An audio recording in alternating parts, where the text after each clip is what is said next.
Raindrop, drop top, smoking, no cooking, the hot box. Fucking on your bitch, yeah, that. Cooking up dope in the crock pot. We came from nothing to something, nigga. I don't trust nobody, grip the trick. Nobody call up the gang and they come and get gang. Cry me a river, give you a tissue. Bad and bullshit. Eh bien salut à tous, c'est DBS Blue. Aujourd'hui on se retrouve pour la review de l'épisode 107 de Dragon Ball Super. Alors ça fait un bail que j'ai pas fait de review, sachant qu'en plus la semaine dernière on n'a pas eu d'épisode. Donc je suis vraiment très content de faire cette review avec vous. Même si ça me fait chier le montage, c'est vraiment très chiant. Mais bref, c'est parti, je suis vraiment content d'exprimer ce que je ressens avec vous. Donc on se retrouve tout de suite pour l'épisode. Au début on se retrouve avec Frost tout simplement, la revanche de Frost, hein, même revanche de F, il s'appelle l'épisode. Donc Frost, il parle pas de Freezer. Donc Frost a promis à Champa et à Vados de virer toute l'équipe de l'univers 7 et de mettre en péril l'univers 7. Et si jamais il réussissait, parce que comme vous savez Champa et Beerus se détestent, si jamais il réussit, il sera tout simplement il va enlever je crois tous les péchés. Champa va tout simplement lui rendre sa liberté, voilà. Ce sera plus un simple fugitif, il pourra vivre comme tout le monde. Donc les deux Zeno demandent tout simplement combien il reste de combattants sur l'arène. Et le Daishinkan leur répond qu'il en reste 36. Donc 36 ça me semble pas énorme, sachant qu'il y en a 20 qui ont été perdus, donc univers 9, univers 10, beaucoup d'autres qui sont partis même sans que l'univers soit détruit, quoi. Donc on a la meuf qui avait la meuf en guimauve bizarre là, qui avait pris Goku la dernière fois là, quand Muten Roshi avait failli mourir. Cette fois-ci elle s'attaque à Dispo, donc de l'univers 11. Donc pour la première fois on va voir tout simplement Jiren qui va venir pour aider Dispo. Et en un seul coup, et c'est même pas vraiment un coup, c'est une espèce de projection d'air ou de puissance, il a réussi à virer tout simplement la meuf de l'arène. Et c'était vraiment très impressionnant, donc je pense que ça va être un très beau combat contre Goku. Je vous en dis pas plus. Ensuite, après cette scène donc avec Jiren, on a une scène avec Frost, donc qui va s'attaquer au plus faible. Donc là pour le moment c'est Muten Roshi de l'univers 7, car il vient de dépenser énormément de QI, il a failli mourir tout à l'heure. Enfin tout à l'heure, je parle dans l'animé bien sûr. Quelques minutes plus tard il se fait attaquer par Frost, qui d'ailleurs le torture. Il va tenter de riposter, mais seulement ce qu'il sait pas, c'est qu'évidemment Frost est bien plus puissant que lui, il équivaut à peu près à un SSJ1, même un peu plus je pense. Enfin le SSJ1 de DBZ bien sûr, pas avec le radio et tout.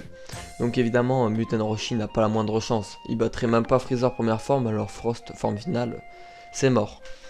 Donc puisque la force ne suffit pas, il va tenter une deuxième fois le Mafuba, qui ne va tout simplement pas marcher parce qu'il a trop dépensé d'énergie.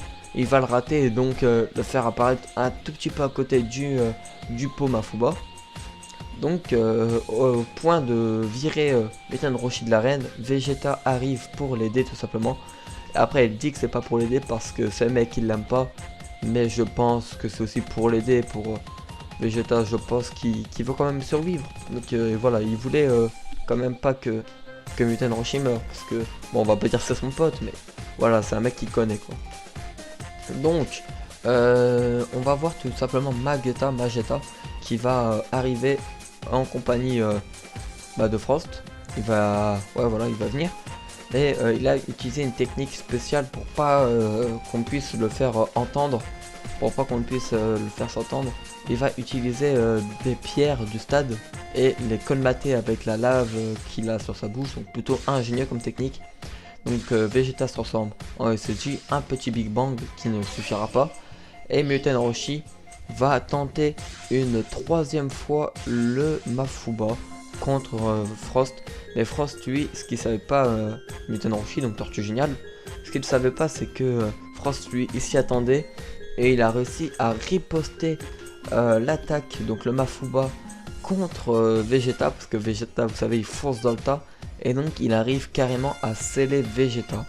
Bon, par contre là, une petite incohérence, d'ailleurs je me suis aperçu dans cet épisode et pas dans celui d'avant où Muten Roshi s'en était déjà servi du Mafuba, c'est que normalement il faut le saut là, comment ça s'appelle, le morceau, le ticket là pour le sceller. Normalement ça devrait pas marcher, à part si c'est des pots magiques spéciales et tout, je ne sais pas. Bref, Muten Roshi va lancer une espèce d'étincelle de lumière que Frost va éviter très facilement, sauf qu'il la fait revenir et brise le pot que Frost avait gardé, ce qui va libérer Vegeta, qui est d'ailleurs très en colère, et ses yeux bleus. Il va tout simplement détruire la pierre qui est sur l'oreille de Mageta et l'insulter, ce qui va faire que Mageta va tout simplement se mettre en position fétale en mode PLS. C'était plutôt drôle hein, cette scène.